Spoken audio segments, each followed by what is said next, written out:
diversity. Among 240 million of population, there are around 90% of them are Muslim believers. They are scattered from the northern until the eastern part of Indonesia. And the situation, of course, makes the Indonesian Muslim community is diversified. And also, Indonesia is a place of diversification. And Indonesia also known as the largest Muslim populated country in the world. Around 13% of the Muslims reside in Indonesia. And the word of Islam is basically from the Arabic word meaning submission, surrender, obedience, as well as peace. As a religion, Islam teaching the believers about Shahadat, it means that believing in only one God, and the Prophet Muhammad is the last messenger. And here, the Muslim children learn the first time about Islam at Quranic school. As I mentioned before, that Islam is the most dominant religion in Indonesia.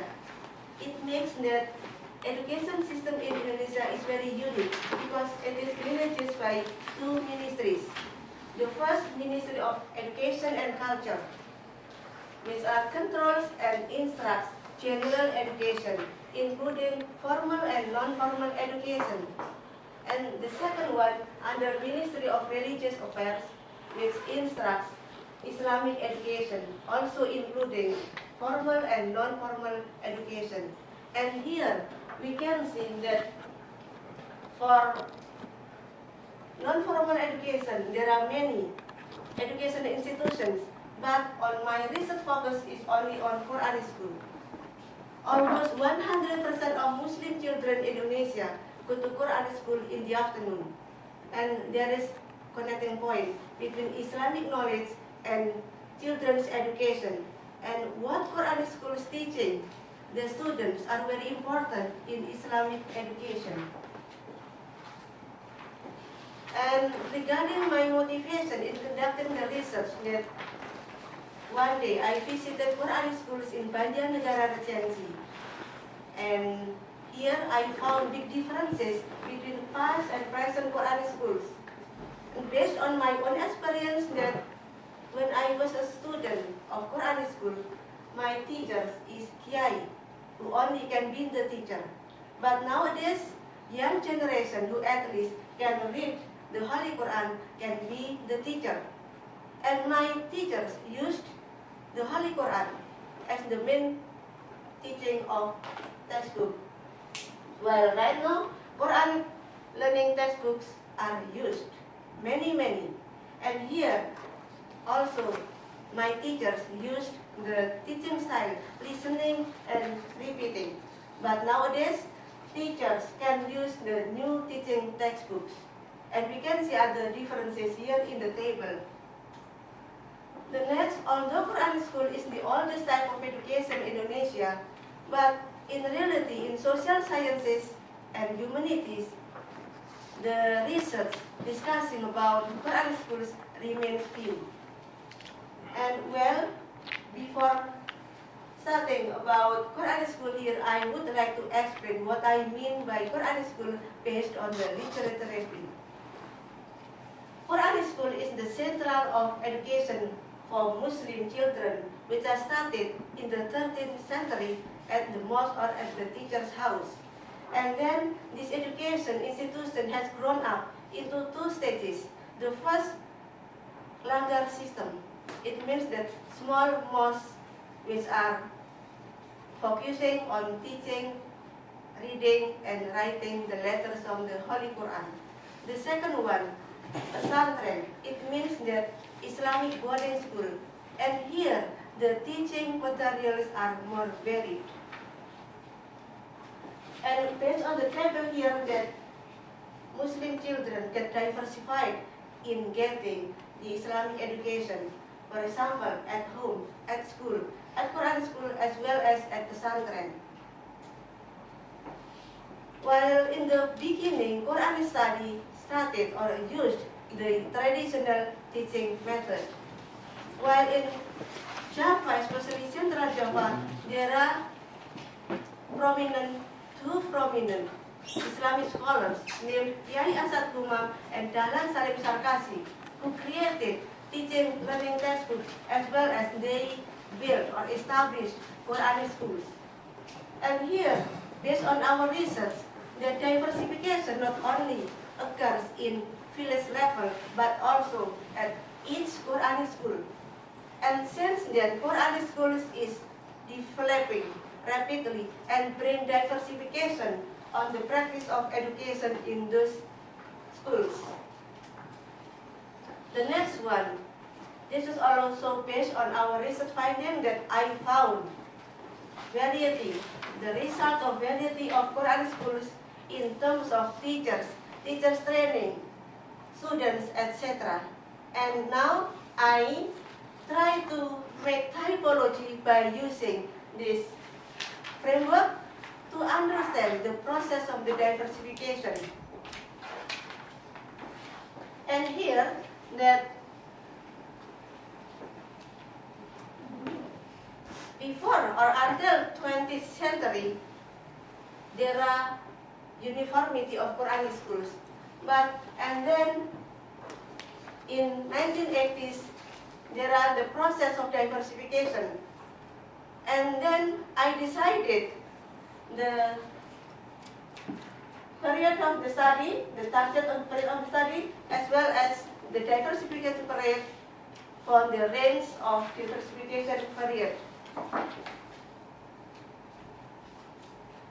And based on the background of the study, literature reviews, as well as my research experience, and then I found that there are missings at Quranic schools. So I created the objectives of the study. The first one, to reveal how Quranic schools have been diversified. The second one, to analyze the status quo of Quranic schools throughout descriptive and comparative study. The third one, to develop one of research fields. Here, as a form Islamic local response, including inside and outside pressures.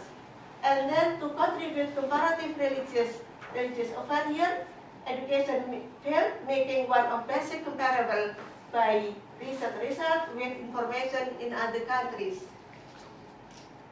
And also I created the research questions. The first, how and why Islamic education, especially Quran school diversifications, have started in rural Indonesia after 1980s. The second, does the diversification get influence from any kind of driving forces? The third one, are there any reform styles in Quranic school system? The next one, what are the meanings of diversification of Quranic schools in contemporary globalized society? And I hope that my study can contribute to some stakeholders for education development and comparative religious field, religious affair office, Quranic schools, as well as for the community. And before continue to the next slide, I would like to explain the importance of some terminologies that I use in my Ph.D. thesis.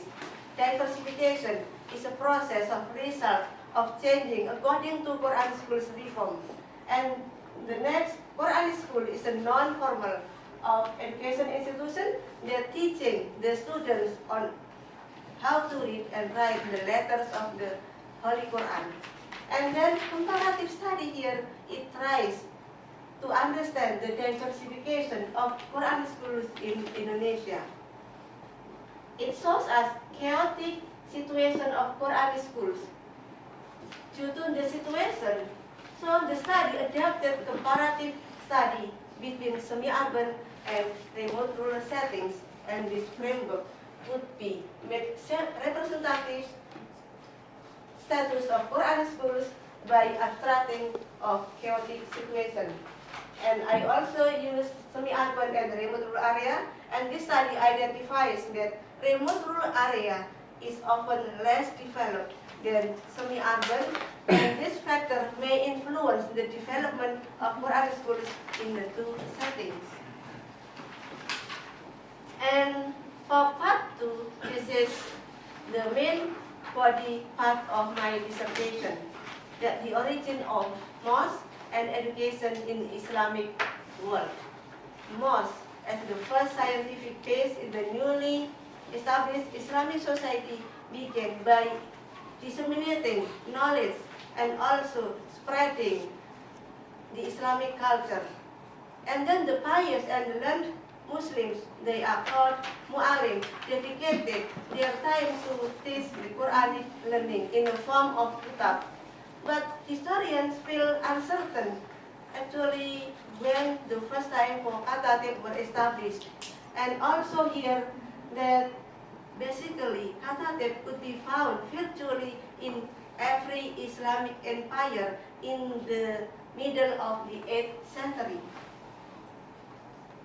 And the second form of Islamic education after Kutab was boarding school. And here, by the 10th century, the resident hall, which are usually built or established for teachers and students' house, changed into madrasah. And by the 13th century, the Greek Islamic universities were established in some countries. And the history of education here, the Quranic education was traced by Suleiman, that it means education for pre-primary and primary levels of traditional Islamic education. And then these institutions basically are originated from the prophetic period of Islamic education. And also in Indonesian context, as I mentioned before, that Quranic schools is a non-formal of educational institution for an early age, as well as instilling good manner based on the Holy Quran. And based on Budianto, that at least there are 4 driving forces. Given the reasons why the number of Quranic schools in Indonesia is mushrooming. The first one, due to very few religion subjects taught at formal school. And the second one, the decreasing of Quranic learning in the mosque. And the third, the weak attention of the parents to the children's Islamic teachings. And the fourth one, the slow development of Quranic teaching methods. And here, I can summarize that diversification period of in Indonesia here has 3 stages.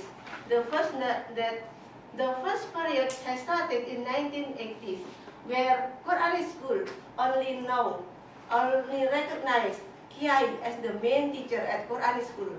And also, they used to use the Holy Quran as the main of teaching, source of teaching textbook.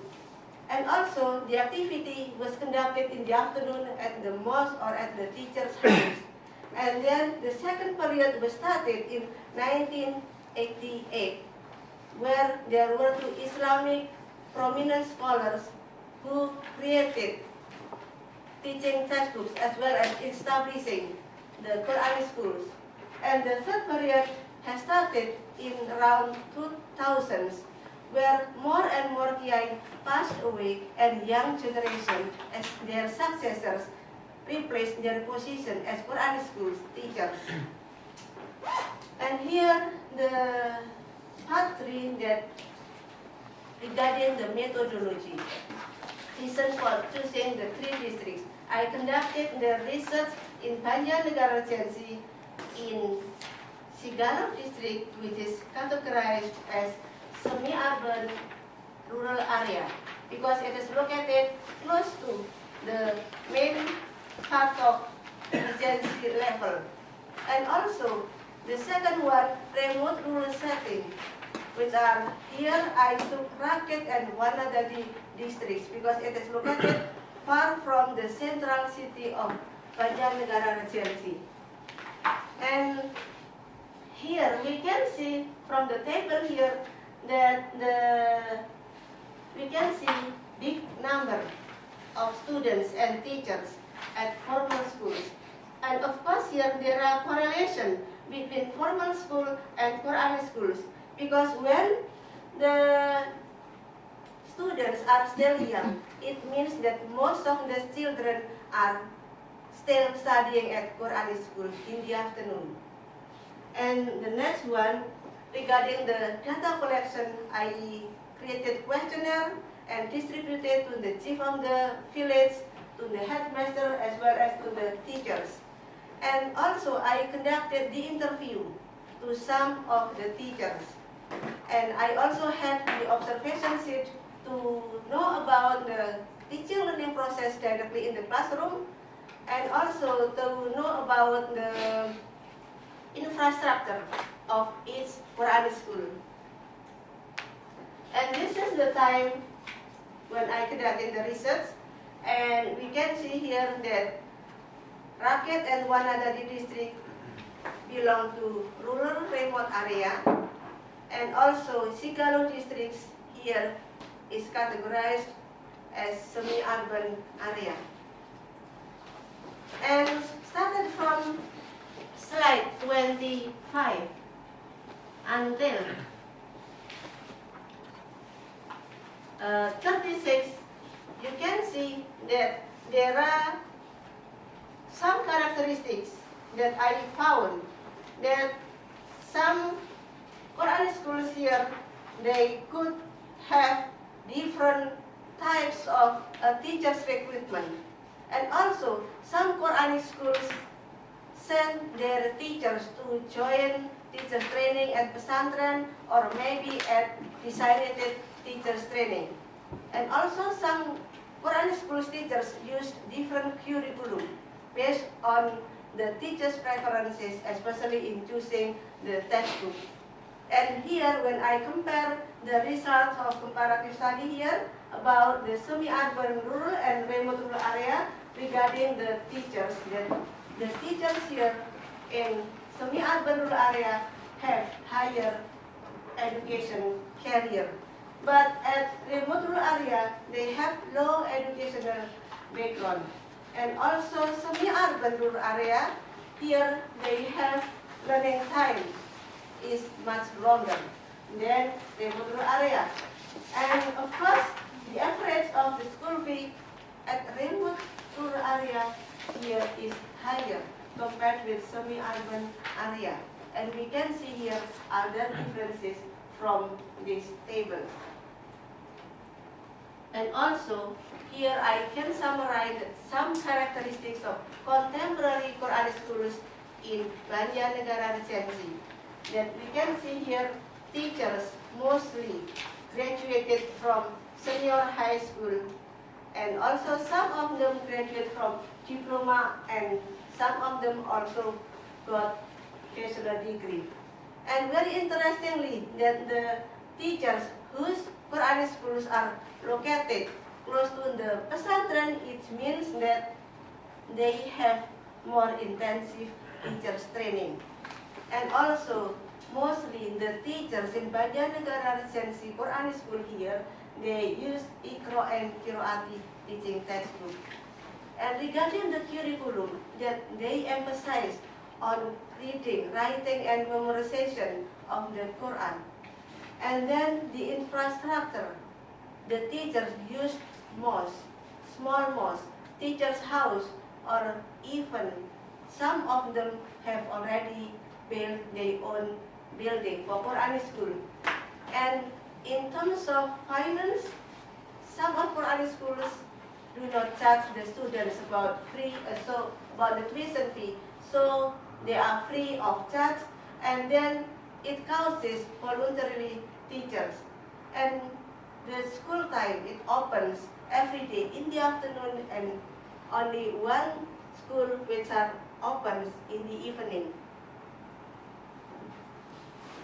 And basically here, that the common characteristics of Quranic schools in Banjarnegara Regency has similar characteristics with Quranic schools in the world. For example, openness in admission, utilization of traditional learning, its permanent existence, and flexibility in teaching learning materials, and their resistance against other culture. And in this part that I successfully can establish the timeline of establishment.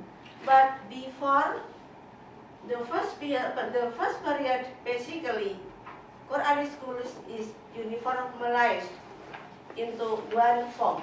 For example, the teachers are kiai, and they used to use the Holy Quran as the main source of teaching textbook. And the activity is conducted at the mosque or at the teacher's house. And it is also in the evening. And other differences here, the second period, as I mentioned before, and the third period also. Regarding the direction of Quran school within contemporary globalized society, that fortunately Quran schools still keeping their basic goals of Islamic education in their educational practices. And here there are at least 5 general learning contents in Quranic schools.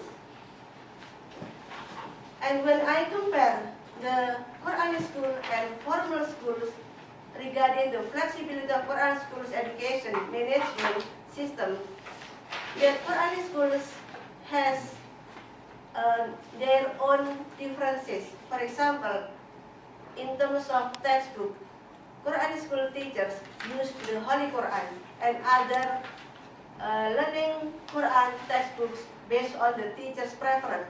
But for formal school, the textbooks that will be used by the teachers for teaching the students are decided by the government.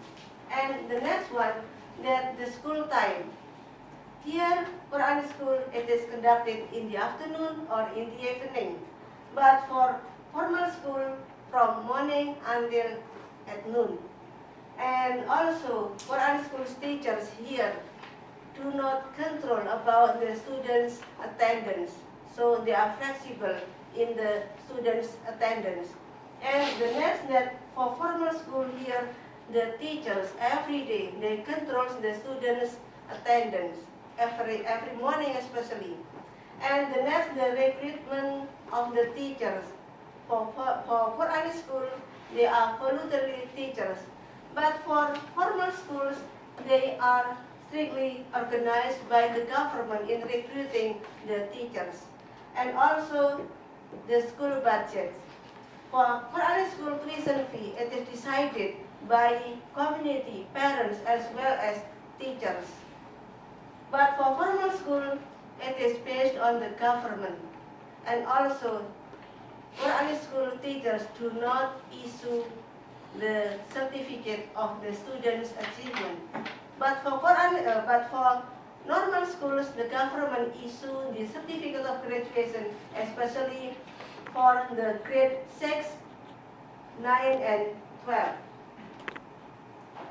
And here, the contested notions and competition among various education in Indonesia. Basically, Quranic schools here not only compete with Quranic schools, with each other Quranic schools, but also with popularity of formal schools. And here, cram schools also influence the children attendance to Quranic school. And the next, that based on the decline of Muslimness at the children, so parents and community feel very important to think about the alternative education beside